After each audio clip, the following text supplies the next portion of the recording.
if you link your account just to say, hey, this account is associated with this account. And from the bank's perspective, how they described it was, this is just showing us that the total value that the total money that you have as a person is basically helps them validate that, hey, look, this person is going to meet that threshold and everything. And by linking them with the complete total of what you have for your personal finances or personal money in the account with your business money, they will let that serve as the total to make sure you're not paying any fees. I don't know if I did the best job of explaining that, but basically they said it's nothing to harm that would ever potentially harm you personally in the light of the government or anything like that. It's just simply some reassurance on our end that, hey, you have a max total of this and we're not going to charge you the fee for it. Where some banks would be like, hey, look, if your business bank account doesn't have that total number of dollars in it, then we're not going to then we're going to charge you that monthly fee because it went below that threshold. So basically, just whoever shop around for a bank, see who's going to be the most small business friendly, and see what other offers and things that they do. Ask a lot of questions. That's like super important. Sit down face to face with someone if you can manage to do so. I know it's super easy to get everything taken care of online these days, but like really sit down, ask the questions you need to, and don't feel like just because you talk to someone that means you have to go forward with their offers. It's okay to It's okay to hunt around. It's okay to ask questions. Allow yourself that opportunity. While this process is important to protecting yourself under the circumstances we described, it's definitely not something that has to be rushed. So be patient with it and do it right. Yeah, exactly. And not only that, like it does when you're filing for your company and stuff. You have to file with the state. We didn't even get into this yet, but I think New Hampshire is just $100 to file with? Yeah. Yeah. If I remember correctly, I've had some friends that filed their company in like California, and I think that's upwards of $800. I think I remember someone telling me that like Mass is around 600, maybe less.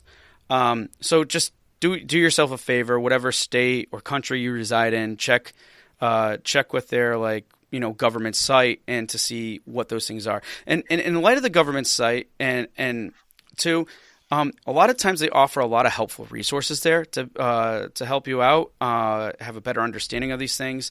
And also there might be incubators or other groups in your area. I know in New Hampshire we have a few that are really helpful and open to the whole entrepreneurial community. It doesn't they don't discriminate against gamers or developers or anything like that. They're very open. So if you guys have any type of hubs or communities near you, by all means, reach out to them. There's going to be a lot of people in your similar situation as you making these considerations. They might not be developers, but it's going to be a group of people that are going to be very supportive because they're just like you. They're essentially entrepreneurs looking to do things. So, but do your due diligence and your research. Find out what your state or country offers and what type of cost you have to expect. Because honestly, if I was living in California, it would probably take a lot longer for me to go ahead and file as a company because $800 is a big difference compared to $100 in terms of registering that entity in New Hampshire. Another thing I wanted to say that I think is kind of funny in all of this, and maybe I shouldn't be admitting to this, but when I was finally registered and recognized from a national level too, once I got my tax ID or EID number for my company, they also made me, and Mustapha, please tell me if you had to deal with this. They also made me buy a labor rights poster that was $80, and I had to replace it every year. And I don't know if you got that memo. I got it, and I bought the stupid thing twice. It never hung up anywhere in my house because that's essentially where my business is located. And it was it was a poster with the most horrible drawings of people, like just sketched drawings and saying we are equal like rights, equal employment rights uh, employer, all that standard stuff. It states what minimum wage Yeah. is, and I was like, really? I'm required to buy this? Yeah, no, I don't. I don't think that's something we had. I could check in with my guy on that. I don't remember us having anything surrounding that. Did you say that happened when you filed at the federal level, though? Yeah, I think so. Or I can't remember. I just remember Okay. after 2 years, I was like, I'm not buying this stupid poster anymore. But you know what? I saved the cardboard, like the tube that it came in, and it served as a really great poster holder for all the Square Enix posters I collected at PAX over the years. So There you go. I found a use. Yeah. I found a use somewhere. I mean, for that much money, you may as well. But anyway, yeah. So quick funny story. I don't think anybody's going to come after you for not getting that equal employment, company. But just be wary of Yeah, and I those guess things like too. I guess. compliance with the law as an employer is probably like way over our heads. So if that's something that you're looking for, I would definitely do some legitimate research Oh into yeah, and that. the reason why I'm not so worried about it too is because, I mean, the government has a lot of bigger fish to fry than me, and if they do, and maybe it's a foolish thing to say, but if they do, then my God, I hope that they're I don't know. I just feel like they could be doing a lot more important things than coming after someone like myself for Right, not putting a especially when poster it's up. not like, it's not even like you've got any, I mean, you've got like collaborators and stuff, but for the most part, it's really, you. Yeah, So, exactly. yeah. But hey, I'm putting myself out there. If you want me to put the poster up, then just tell me and I will. But for right now, it's not going up. Too funny. All right, so I mean, we talked about a lot here, and I mean, are there like anything else that we should consider or people should consider when creating their company? Is there going to be any difference when it comes to contractors or members of the company? I mean, how should people treat contractors and stuff? Or Right, yeah. I mean, we kind of went over that stuff at a very, very, very preliminary basis, but I think with games, that's something you do have to be conscious of. Every so often, like a lot of the time, smaller teams do things like their own ports, and that's fine. But if you get to a point where it's more efficient for you to like have another team port your game, or even if there's like something that's out of your field of expertise that you would like to bring in an outside source to help with, putting yourself in position where on a legal level, all of your documentation cites the difference between a member versus just an employee versus, say, a contractor, and kind of all the things that come along with that. And then also, I mean, even, as you look at it from the earliest level, if you start collaborating with like lawyers and accountants and people like that, if you're doing that out of the cost of the company, and that's something that's an investment of multiple people, that's also information you want to have highlighted in your agreement as well. Yeah, exactly. And also, like, when dealing with contractors too, I can't remember what it is specifically for the U.S. or if it's just New Hampshire, but I'm pretty sure it's for the U.S. as a whole. I can't say for certain. Let's just assume that it's like New Hampshire. But like from our perspective, if you're paying a contractor over what is it? I think over 600 or 650 or some figure like that, then you have to kind of like file that or whatever. But if it's anything under that amount, then you're not going to have to like report that to taxes and stuff. And there's some forms that each individual, you as a company, have to fill out, and then the contractor has to fill out too, to kind of report on that as well. So that way that the government gets their gets their money. And the same may or may not apply, or something similar may or may not apply to other countries too. So I'll also be mindful of that, because if you meet that threshold or you don't meet that threshold, then hey, it makes things a little bit easier for you. If you do, especially if you're dealing with a lot of contractors, that's when you really want to get involved with an accountant and have them give you some expertise behind that and stuff. And another thing to be mindful of too, just kind of a little tidbit here.